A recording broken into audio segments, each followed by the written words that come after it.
Oh, yan mga kalapatids, low fly na tayo. Gustong gusto nang lumabas, oh. Ganyan bakit hindi yung mga young birds nyo. Ayan, oh. Sige, low fly na natin.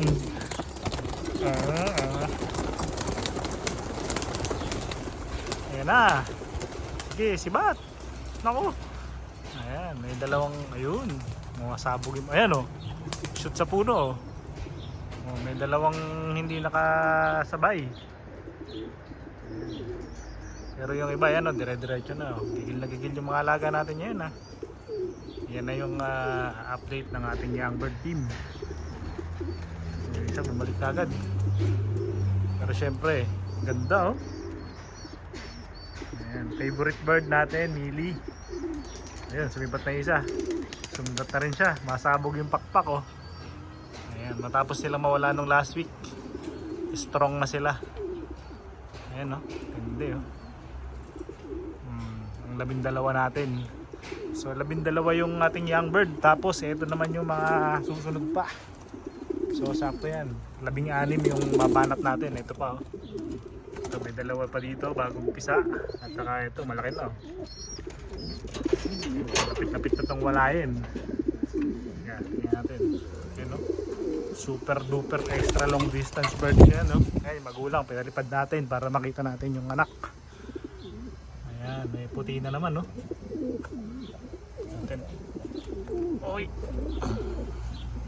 Hindi kaya nahulog yung singsing. Ayan, parehong may singsing sila. Ayan, mga kalapatids, so bago na naman, bagong dagdag pwersa. Ito, oh.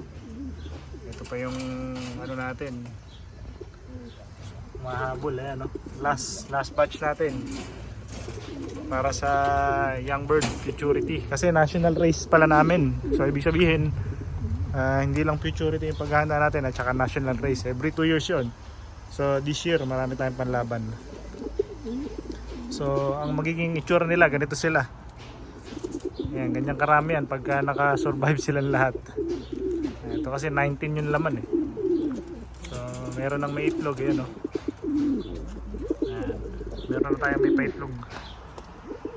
So yun, oh, layo na nila yung mga young birds.